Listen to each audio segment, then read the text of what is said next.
Evet, öncelikle Kasım ayında bir jinoloji atölyesi başlıyor.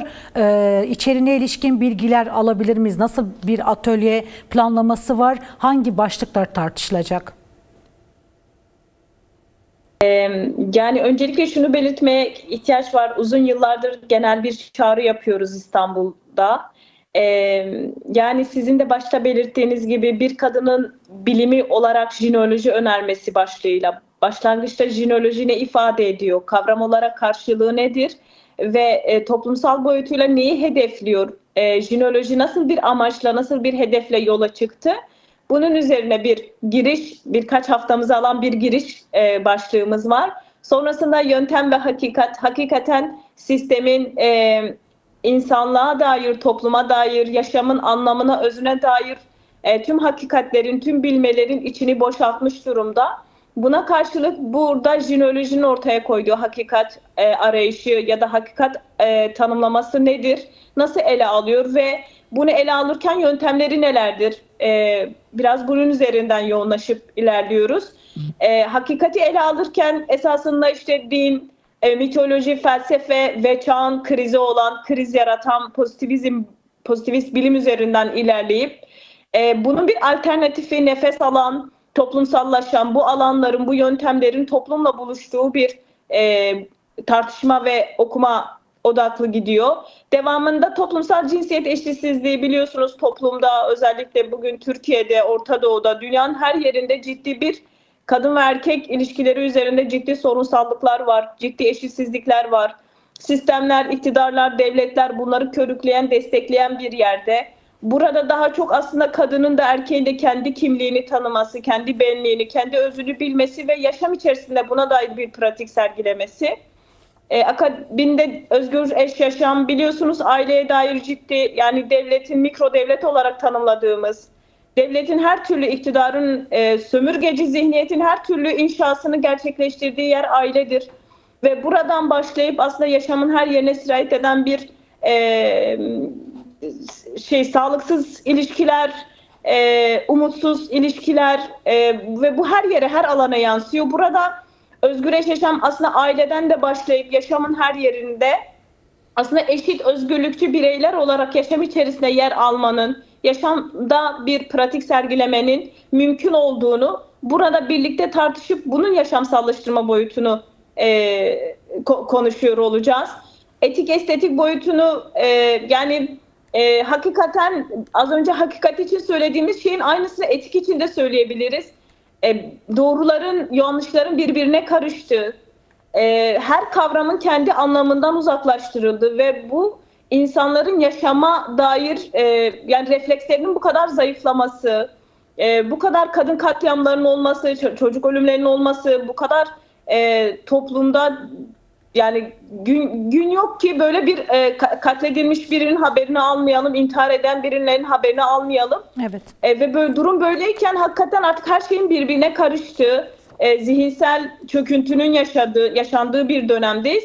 Burada aslında içinde etiği barındıran, ahlakı barındıran, ölçüyü ve ilkeyi barındıran bir düşünce biçimini nasıl inşa edebiliriz, nasıl dönüştürebiliriz mevcut olanı ve bunu nasıl yaşamsallaştırabiliriz? Estetik boyutu da güzel düşünmenin, üretmenin aslında pratik boyutunu yansıtıyor. Bunun yine dediğim gibi tekrar derinlemesine tartışmak ve yöntemler geliştirmek. 21. yüzyılda kadın devrimi, yani biliyorsunuz kapitalist sistem çok derinleşmiş durumda. Savaşların çok yoğun yaşandığı, psikolojik savaşların dijital savaşların çok yoğun yaşandığı bir dönemde Rojava gibi bir devrimimiz gerçekleşti. Burada 21. yüzyılda kadın devrimi olarak tanımladığımız Rojava devrimini konuşmak, önce bu savaşların, bu tarihsel sürecini tartışmak ve günümüzde devrimleri konuşmak. Çünkü biliyorsunuz bugün Rojava bu kadar kapitalist sistemin derinleştiği bir yerde nefes alanı gibi, umut alanı gibi. Yani evet, bu kadar çıkmaza rağmen, bu kadar sapmaya rağmen hala bir şeylerin olabileceğine inanma yönümüz, referansımız diyelim. Bu anlamda atölyelerin özgünlüğüne göre konu başlıkları belirliyoruz. Daha sayamadığımız ihtiyaca göre birçok konuyla ilerliyoruz. Başlangıç için bunu söyleyebilirim. Evet, kayıtlar alınıyor. Biz de aslında bunu hatırlatalım. 15 Ekim'de başlamıştı. Kayıtlar 30 Ekim'de son bulacak ve atölyeler de Kasım ayında başlıyor. Aynı zamanda jinoloji atölyesi için bu son bir yıllık süreçte Önder Apo'nun da yarım kalan projem jinolojide yol aldı mesajı vardı. Ve bu çerçevede de jinoloji buna cevap olabilmek için birçok girişimde ve planlamaya şeyler yaratmaya başladı, çalıştı. Bu da onlardan biri aslında. O kapsamda gerçekleşen atölyelerden biri olacak. Bu anlamda jinoloji atölyelerinin aslında tam da bu noktada kadınların yaşamında anlamı ve önemini nasıl anlatırsınız? Bu atölyeler ile nasıl bir dönüşüm yaratma hedefiniz var? İçeriği nasıl zenginleştirilecek? Aynı zamanda ne kadar sürecek bu atölyeler? Evet. Ya öncelikle şunu ifade etmek lazım. İlk olarak 2008'de özgürlük sosyolojisinde jinoloji kavramı geçiyor. Önderlik bir demokratik toplum inşa edilecekse bunun öznesi ve öncüsü kadınlardır. Her savunmasında, her kitabında, her manifestosunda aslında bunu defalarca üstüne basa basa belirtmiştir.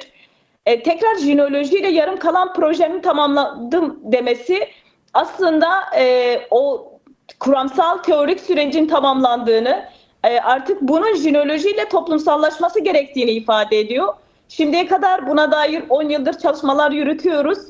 Ama direkt önderlikten buna dair mektup gelmesi, mesaj gelmesi hakikaten sorumluluğumuzu çok daha fazla hissettik. Çok daha fazla bunun önemini anladık diyelim. Bu anlamda bizim için çok kıymetli bir selam, çok kıymetli bir çağrı, çok kıymetli bir mektup. Bununla birlikte şöyle de bir şey ifade etmek lazım. Jinolojinin temel ortaya çıkışı az önce de belirttim. Pozitivist bilimin yarattığı krizleri, sosyolojik, ekonomik, psikolojik, tarihsel tüm krizlerin aslında bir alternatifi gibi toplumda aslında bilginin toplumla bütünleştiği, bilginin toplumla özdeşleştiği bir toplum inşa etmek, bir yaşam inşa etmek. Esasen kadın kimliğine, yaşamına yönelik tarihsel baskılar hala günümüzde de devam ediyor. Bitmiş değil. Tam da bu anlamda bu tarihsel okumaları yapmak ve bunu günümüzde inşasını yaratmak, geleceğe taşımak gibi bir sorumluluğu var. Bunu da jinoloji atölyeleriyle birlikte aslında tartışıp, birlikte konuşup, birlikte bilginin, yani kadın bilgisinin hafızasını, emeğini, üretimini konuşmak ve buradan nasıl güçlü çıkabiliriz? Bu kadar erkek egemen ve erkek tahakkümüne karşı nasıl bir yaşam örebiliriz biz kadınlar olarak? Bunun da aslında böyle sorumluluğunu hissederek beraber bir şeyleri öğrenip beraber üretme alanı, zemini olarak görüyoruz. En önemlisi de bence tarihsel çözümlemeleri yapmak, hem geleceğin inşasını kolaylaştırmak hem günü de yani bugünü de inşasını oluşturmak açısından jinoloji çok elzem ve çok kıymetli bir zemin olarak görüyoruz. Kadının bilgisinin açığa çıkması demek, toplumun bilgisinin açığa çıkması demek, kadının özgürleşmesi ve kendini bilmesi demek, toplumun aslında özgürleşmesi demek. Bu anlamda jinoloji okumaları, jinoloji buluşmaları, jinoloji atölyeleri ve tartışmaları hepimizi çok güçlendiriyor. Daha önceki atölye deneyimlerimizden de yola çıkarak mahalle atölyeleri yapıyoruz. Üniversite öğrencileriyle yaptığımız dönemler oldu. Çalışan emekçi kadınlarla yaptığımız atölyelerde jinoloji hep mevcut sistem içerisinde yaşamanın, doğru yaşamanın ya da nasıl yaşamanın sorusu ve yöntemi olarak görüyoruz üzerinden ifade ettiklerine çoğu zaman şahitlik ettik. Bu anlamda kadının yaşamla, kadının doğayla, kadının toplumla buluşması, bütünleşmesi bilimi olarak, yani yaşamın bilimi olarak, kadının bilimi olarak, doğanın bilimi olarak tanımlıyoruz. Evet. Bunu da sadece teorik, sadece kavramlara sıkışmadan hakikaten tam da olması gerektiği gibi toplumsallaştırarak, yaşamsallaştırarak örmenin telaşı, örmenin sorumluluğunu hissediyoruz. Ve en önemli önderliğin de ifade ettiği gibi jinoloji toplumun bilimidir ve toplumla buluşmalı. Biz de bu atölyelerle esasen hedeflediğimiz, amaçladığımız şey bu. Mevcut kadının bilgisini, kadının yaratımını, kadının oluşumlarını, kadının ortaya koyduğu her şeyi en doğru, en sade, en öz, en anlam haliyle tekrar kadınla buluşturmak ve onu yaşama akıtmak esasen.